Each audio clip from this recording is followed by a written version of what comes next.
It's the boy Blackbeard Mirage. I'm back. What's happening? Salute, shout out to all the ladies and gentlemen. You back for another Mirage Classic. So what we're going to do in this tape is we're going to go ahead and extend the Aboriginal American history identity tapes in series. I see you all have been enjoying them and getting a lot out of it. And I can tell that, the information is helping people, I guess, glue some pieces, to the puzzle together. And help them get rid of the demonic possession known as being a Negro, black, or a colored, or an African American. As I've said before, there's really nothing good about Negro history or black history. There is no culture or society that Negro history or black history is tied to. And then the people who are calling themselves that didn't even create that name, for themselves. It's basically a name that someone else, applied to them and forced them to adopt. Okay, so it's basically like the forced conversion. Remember what I talked about in the previous tape, when you have a forced conversion. So if somebody's, let's say, a Moslem or a Hebrew, and then they force them to, be a Christian, what this is doing is not only you forcing them to change religions, but you're forcing them to change cultures. Okay, so as I said in the previous tape, we always want to remember that religion and culture are synonymous. Okay, so whenever somebody's changing their culture, they're changing their religion. Whenever somebody is changing their religion, they are changing their culture, okay? So religion and culture go hand in hand.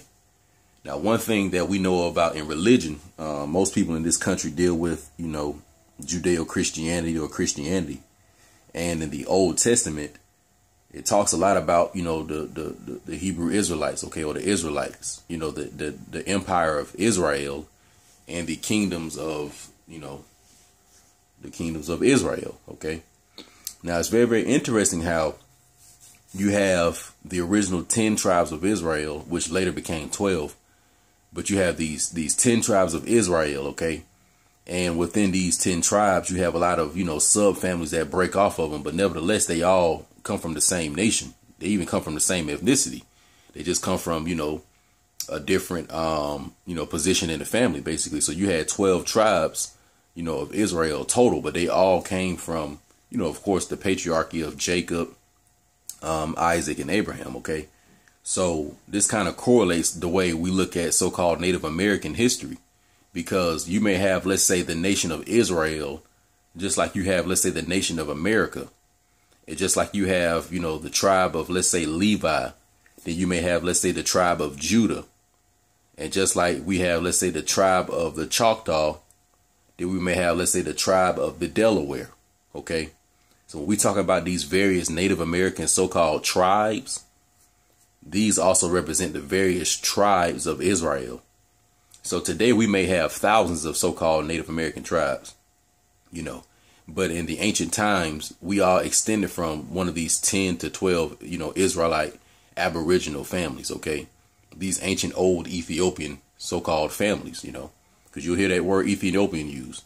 So a lot of times when you hear the word Hebrew, Ethiopian, Saracen, Moor, Asiatic, Arabic, these are, it's talking about the same person majority of the time, okay? So in this tape, what I'm going to do is reading a book called American Holocaust, The Conquest of the New World by David, what's his name? David Stennard. Holocaust, American Holocaust, The Conquer of the New World by David Stennard or Stannard. And in this book, what we're going to talk about is we're going to talk about the Holocaust of the Jews, or the so-called Aboriginal Hebrews. And we're going to also talk a little bit about those Deuteronomy curses of the Old Testament, because in the Old Testament, it talked about how the children of Israel would go through these certain atrocities and calamities. And when you pair them up with, the things that you see so-called black people going through and what they went through in so-called Negro slavery, it lines up pretty well. Okay, it lines up pretty well. So you had a lot of authors, in the 15th, 16th, and 1700s, when they started to come to the Americas. A lot of these Spaniards and Portuguese, they immediately started seeing correlation and ties between the Aboriginal indigenous people they encountered and the, Old Testament stories that they had been told over in Southern Europe. So they immediately knew who they were encountering when they came over here, okay? So when they talk about the Holocaust of the Jews, in the 1930s and 40s from World War II and Adolf Hitler. That story that you all know of, the story is a falsehood. It didn't happen like that. There were no 6 million Khazarian Jews even around back then. Okay, so a lot of that has been, created, basically a lot of, more fantasy type stuff. And you got to even remember that the state of Israel that they created, after World War II, this was still to steal the birthright of the original children of Israel. All right. So the original Israel, long story short, is America. Because think about this. When you read Revelations in the Bible, it talks about New Jerusalem, right? Now, New Jerusalem basically is the last part of Revelation. So it's basically like the so-called heaven. So think about this. In the beginning of the Bible, you had the Garden of Eden. In the end of the Bible, you had New Jerusalem. So the Garden of Eden and New Jerusalem are polarities. The Garden of Eden is the first, the first installment. New Jerusalem is the last installment. Okay. Think about how Mount Meru, or the Garden of Eden, or the Aboriginal Americans were said to live in an Edenic type paradise. And then even think about New Jerusalem, which may be what you all know of as the false state of Israel in the Middle East, but that didn't come around to the 1940s. So if that's modern Jerusalem, then what is ancient Jerusalem? If that's quote unquote New Jerusalem, then where is Old Jerusalem? So Old Jerusalem is right here in America. Okay. And also think about this too. The letter J didn't really come around till about the 14, 15, 1600s. Okay. So a lot of the places where you see the letter J, it is actually the letter Y. Okay. So it really would be Jerusalem, okay? Jerusalem, all right? Just like how you have Heru in the Egyptian mythos. This is another thing, too. A lot of us, when we talk about the Egyptian pantheon or, the Egyptian sciences, etc., you got to remember this is Ethiopian. There really is no such thing as Egyptian, okay? Because the high priest and all the leaders and all the nobles and royals of so-called Egypt, they were Ethiopian. So we using the word Egypt, but when I say Egypt, you need to just think in the back of your mind, Ethiopia. And the original Ethiopia was in the Americas. So this is why when we talk about, Aboriginal people being even Egyptians, when I say that, I'm meaning more so through the Ethiopic or the Ethiopian line into it. Because you got to remember, these are still Hebrews or still so-called children of Israel. All right. If that's not the case, then why is the line of Judah associated with Ethiopia? Why do you have so-called Ethiopian Jews trying to migrate to Israel and having to fight these Khazarians and stuff like that?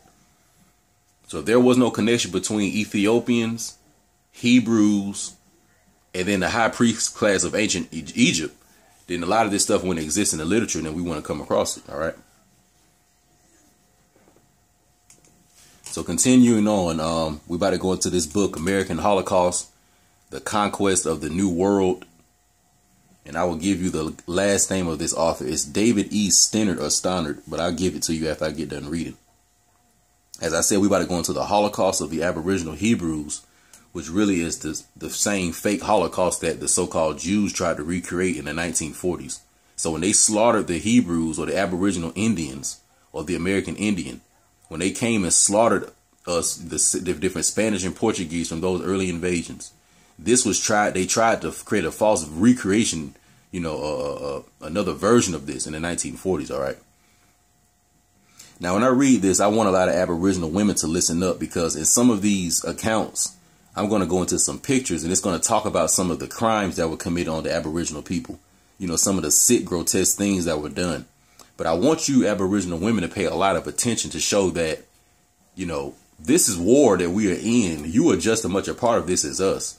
It's not like, the women just going to sit back on the sidelines and the men just going to fight. And then when the smoke clears, y'all gonna just come in. Like, it ain't like that. Like, the shit we in now, everybody fighting.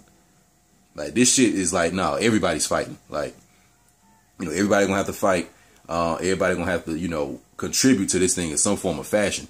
And the reason why I'm saying this is because these people are attacking you just as hard as they gonna attack us. Especially when the shit really hit the fan, So you need to really listen up to when I go into some of this stuff, this savagery that they were doing to the women. And when you all were pregnant and when you all were nursing little babies. Listen very, very closely. I'm going to show you pictures too. But anyway, the book American Holocaust, The Conquest of the New World. During the course of 4 centuries, from the 1490s to the 1890s, Europeans and white Americans engaged in an unbroken string of genocide campaigns against the native peoples of the Americas. Pictured on the following pages are the results of the first of these slaughters: the Spanish depredations in the West Indies and the Mesoamerica under the initial command of Christopher Columbus, and what conventionally, though incorrectly, is regarded as the last of them, the United States Army's massacre of Sioux Indians near the creek called Wounded Knee in South Dakota. These scenes are representative of thousands of other such incidents that occurred, and in some places continue to occur, in the Indies and in the South, Central and North America, most of them bloodbaths that have gone unnamed and are long forgotten. So what you're going to see is that when these sons and daughters of Yaqub, these, Germanic tribes, when they came here, they were engaging in what's known as blood orgies. Now, blood orgies are basically nothing but bloodlust, bloodletting, just everything involving blood, okay? And it was the blood of the Aboriginal American that was being sacrificed in these blood orgies, these murder orgies.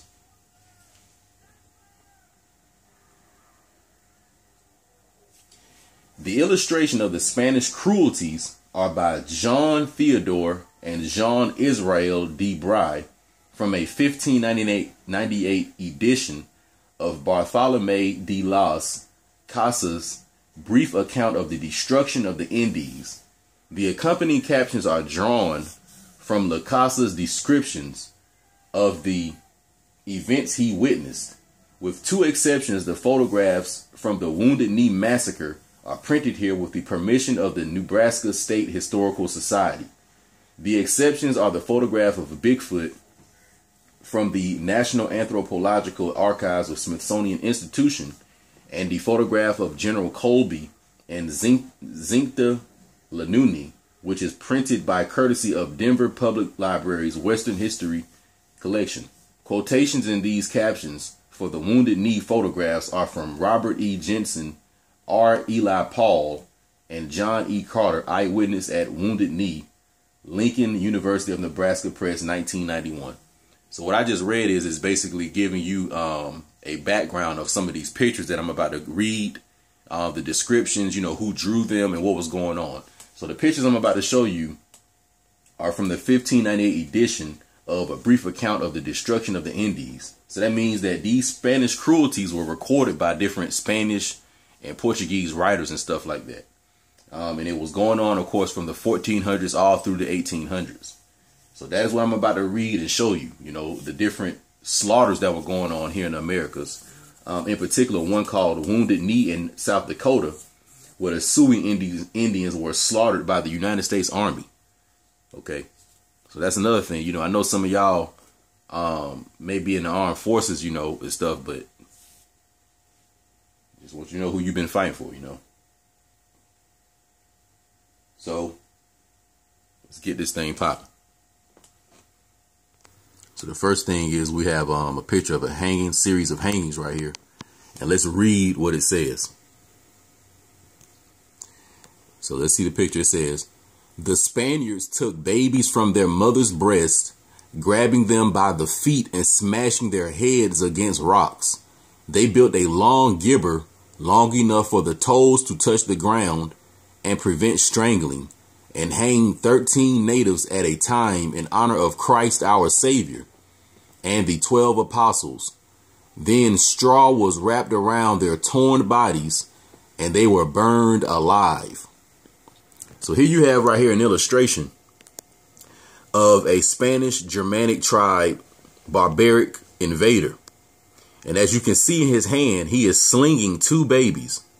And what he's doing is he's bashing these babies' heads in the ground until they explode. What you have right here is you have a series of Aborigines that are being hung, but they're not really, too high off of the ground. So that means that the tip of their toes are probably only a few inches above the ground.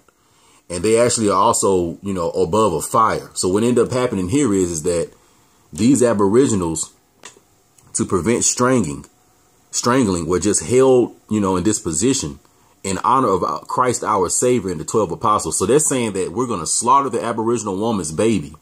We're going to bash the Aboriginal woman's baby's head into the ground until it explodes like a watermelon. We're going to hang the Aboriginal Hebrew people and burn them alive in honor of our Christ our Savior and the 12 apostles.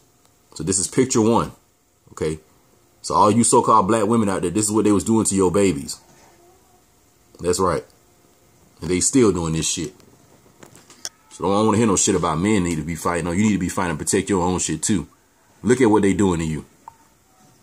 It's at this point, men need to be damn trying to protect their damn selves. You got some shit going on like this. Do you really think men got time to be trying to protect you? They trying to protect themselves and get these bastards out of there. So that means that you're going to have to fight to protect yourself. Ain't nobody going to be just sitting there in front of you and protecting you when you got wild ass stuff like this going on. Are you crazy? Next picture. Now look at this hanging right here. Now clearly you can see this looks like a so-called black female. You can look at the lips. You can look at the nose. You can see the wide nose. You know what I'm saying? The full lips. This looks like an Aboriginal woman. And you see they got her strung up hanging, right? Well, let's look at what really happened. Now, I also want you to note, too, that she has a little baby tied to her. You can see the rope right here. But let's look at what really happened. As the Spaniards went with their war dogs hunting down Indian men and women, it happened that a sick Indian woman who could not escape from the dogs sought to avoid being torn apart by them. In this fashion, she took a cord and tied her year-old child to her leg, and then she hanged herself from a beam. But the dogs came and tore the child apart. Before the creature expired, however, a friar baptized it. So see, you have right here, of course, the Germanic wild Spaniard barbarians coming in. And you see they have these war dogs. So now it makes a lot of sense when they was doing the civil rights protests, and you would see the pictures of the dogs biting the so-called black people when they were spraying them with the water and all that. Well, they've always had dogs on you all. But either way it goes, you see the Aboriginal woman who they said was an older woman. Not older, but she was a sick woman, rather. So she probably couldn't move around, probably couldn't really escape. And maybe just got left behind. You know what I'm saying? Like I said, when you got chaos going on and stuff like this is popping like that, the warriors or the men, they're not looking to protect like individual women. Like they're looking to protect the entire environment. So that means that you're going to have some casualties. And that's also going to mean that if you don't know how to protect yourself, you can get caught up in something. So that's what happened right here. This woman was sick. Ain't no telling, like, if the other Aboriginals left and she just couldn't run with them or something, ain't no telling really what happened. But look, let's look real quick. So as you see the grown Aboriginal woman strung up, and as you can see right here, it's a low baby tied to her. And as you can see right here, you see the dog chewing up the baby. So here's a grown Aboriginal woman who was sick and couldn't leave. Here's her child that she tried to tie to her. And here are the dogs chewing the baby up. Then it says that before this creature expired, the friar baptized it. So it's calling the child a creature. And while this child literally was dying, the friar came and baptized it. So it'll be another soul to their Yaldabaothian God, Jesus. Sacrifice soul. So this is why I say that Yeshua was hung. Because this is what they was doing to the Israelites. They was hanging Israelites. When they came over here, it was a lot more of the hangings. You didn't see much of the crucifixions. Also, although they did have that, they would also have towns of Aboriginals on crosses. The same way like you saw them on those hanging from the tree, they would have them hanging on crosses. Next picture. Now, this one's a sick one right here.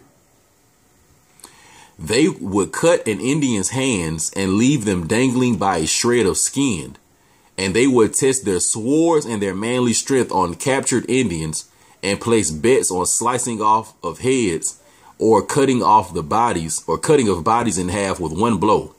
One cruel captain traveled over many leagues, capturing all the Indians he could find. Since the Indians would not tell him who their new lord was, he cut off the hands of some and threw others to the dogs. And thus they were torn to pieces. So as you can see, once again, you have the Spaniards killing and slaughtering Aboriginals. Okay. See the Aboriginal woman right here? And you see what it said it was doing? They said it was cutting off the hands of Aboriginals, cutting off the feet of Aboriginals so you couldn't run. Could you imagine some shit like that? Then it also said that they was testing out their swords. So they was placing bets to see who could cut off an Aboriginal's head in one blow. Or they was placing bets to see who could cut that Aboriginal's torso in half and cut through the spinal cord and all that in one blow. And then all the other ones, they were just letting the dogs slaughter and bite and eat them up to death. This is what they was doing. So once again, in times of chaos like this, are you so-called strong, independent black women? Are you going to be able to protect yourself in this?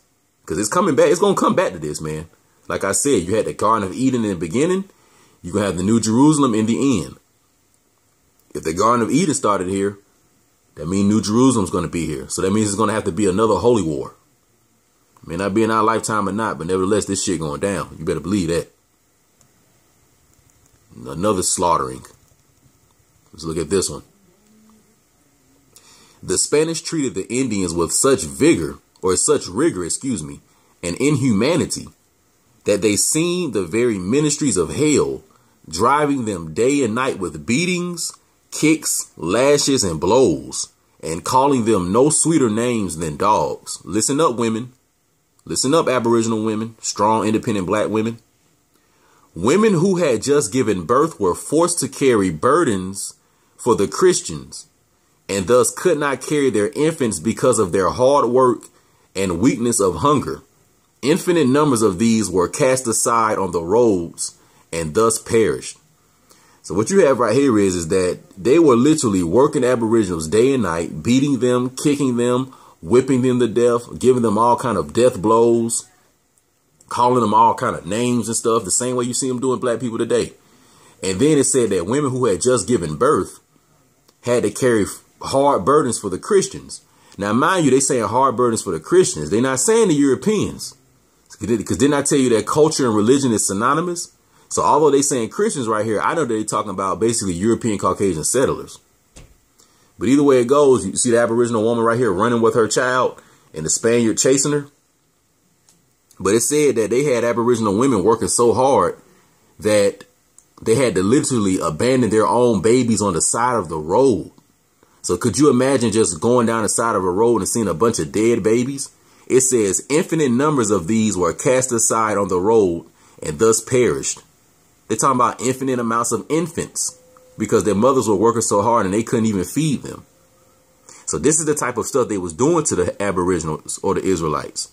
So you remember when Pharaoh said that the Israelites had to find their own straws, and if they didn't find enough straws, then they was going to get whipped even more. And when he was doubling their work and expecting more for them, that's you Aboriginal Hebrews. That's you all. They did this to you all. Here go another one. So look, you see a big ass hole, right? And a bunch of Aboriginals being thrown in this hole. Now, this is a very, very important one because they would also tell you that so-called Adolf Hitler and the Nazis threw a lot of Hebrews or Jews in a hole and burned them up. And there's even a movie I've seen before when it was, you know, doing a whole of World War II. I can't remember what movie it was, but basically it was a guy who had snuck into like this Nazi type of area. And they had this scene where it was a lot of dead Jews in this hole. And I remember him hiding in the hole, you know, because he was trying to escape from the Nazis. And he was just being surrounded by all these dead Jews in this hole. Well, this is where they got that from. It was dead Aboriginal Hebrews. It says they threw into those holes all the Indians they could capture of every age and kind. So no matter if it was a man or a woman, young or old, pregnant and confined women, children, old men were left stuck on the stakes until the pits were filled. The rest they killed with lances and daggers and threw them to their war dogs who tore them up and devoured them. So they saying right here what they did was all the pregnant women, the children and old men, they put these people on the stake. They filled up these pits with Aboriginals. Here go another picture. You see the Aboriginal woman running with her baby. So now y'all know why in the Bible it says that in the last days that the woman with a child is going to have a hard time. This is why it says that. Because how can a woman, a single black mother with 5 kids, how is she going to protect herself and her children in a time like this? Do you really think that it's going to be some black men trying to stop to really help you like that? When they got motherfuckers chasing them. I'm telling you, man, this is why I said that a woman with a child in the last days will have a hard time. So all you sisters out there that's single mothers and you got these children and all this different stuff, it's the type of shit that's going down, man. But it says that, you know, they had their war dogs and they just devoured them. So that's what they was doing. They're using these dogs in a lot of things. Here go another situation. It says, because he did not give the great quantity of gold asked for, they burned him and a number of other nobles and caciques with the intention of leaving no prince or chieftain alive in the entire country. So what they were doing is they was trying to find all the nobles and all the royal emperors, okay, trying to find the khans, basically trying to find all the high Aboriginal people, the high citizens, excuse me, the people who are in the higher side of society. You know what I'm saying? Who actually owned all the gold, excuse me, who actually owned all the gold, etc. This is the people they was looking for. And as you can see, here go the Spaniard, here go all the Aboriginals being burned to death. And you see them throwing wood and stuff, burning them to death. And you see this large line of Aboriginals behind. This is what they was doing to you all. This is the slaughter of, this is the Holocaust of the Hebrews. This is it. But it says that with the intention of leaving no prince or chieftain alive in the entire country. So this is why we never have leadership, because it says that, look, they were looking for the priests and the chieftains. So this is why a lot of black men don't want to step up and do nothing, because they know that they don't just hang regular people. They looking for the leaders of the community. Okay. Here go another one. You see the Aboriginal hanging right there from the tree? It says that when the Spaniards had collected a great deal of gold from the Indians, they shut them up in 3 big houses, crowding in as many as they could, then set fire to the house, burning them alive while they were in it. Yet those Indians had given no cause nor made any resistance. So look at this house right here. You see them burning up the house that's filled with Aboriginals? This is what they was doing to the so-called Jews in Germany. It's the same history. It says, when with my own eyes I saw Spaniards cut off the nose, hands, and ears of Indians, male and female, without provocation, merely because it pleased them to do it. Likewise, I saw how they summoned the caciques and the chief rulers to come, assuring them safety, and when they peacefully came, they were taken captive and burned. So like I told you, they was always looking for the noble characters, the chief rulers, and etc. They was trying to destroy the civilization from the top to the bottom. And this is what they was doing. They was cutting off you all's noses, ears, and hands for fun. Even after you submitted to them, they still did the shit. And that's just like another picture of some, you know, that ain't nothing. So I hope that you all got a lot out of that, because, you know, there was a lot going on in those pictures. More in particular, you Aboriginal women. Because as you see a majority of the pictures, most of the most gruesome things were being done to the women and their children. And don't say that, oh, well, there wasn't no men protecting us. Oh, it was men protecting y'all. They was fighting in the other part of the picture. But when your whole shit gets sacked, that's what goes down. You know, it's like a every man for themselves type thing. And that's the kind of stuff that was happening to us. That shit was so bad with us to where our shit just got infiltrated, man. So it just became like this Royal Rumble. And if it was a woman or an older person and they got caught slipping, they just got caught slipping. So shit that went down, man. You know, real history, real gruesome history, you know. But it's the boy Blackbeard, man. Hopefully, you know, y'all learned something from this one. Y'all stay tuned for the next classic, because I'm pretty sure that this stuff is making a lot of sense, you know, especially just going over that. So now I'm pretty sure that if you go look at the curses of Deuteronomy, you will know exactly who it's talking about. Okay. You will know exactly who it's talking about, because let's just keep it all the way 100.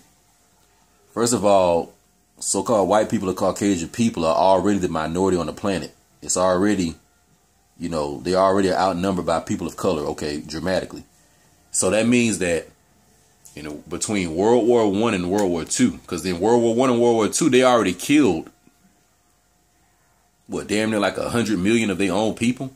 between World War I and World War II is some astronomical crazy number that they killed of each other now. So not only do they not have that many people already, but they slaughtering each other up in these wars. And they've had wars with each other going on since, I mean, since they was in the, you know, in the ice ages. So if so-called Adolf Hitler really had exterminated that many Jews back then, it probably wouldn't be that many so-called Jews today, Caucasian Jews today. All right. So the point of the story is that, you know, that wasn't them. That shit was us. And it happened here on the Aboriginal soils of America. OK, it happened here. So y'all stay tuned for the next take. Oh, I wanted to tell y'all the author's name. That's what I was going to do. I wrote it down, but now I got the book in front of me. So the book is called The Conquest of the New World, American Holocaust by David E. Stannard. That's what it is. American Holocaust by David E. Stannard. That's Stannard. David Stannard. All right. But it's the boy Blackbeard, man. Y'all go do y'all homework. Stay tuned. Stay down to come up. I'm out.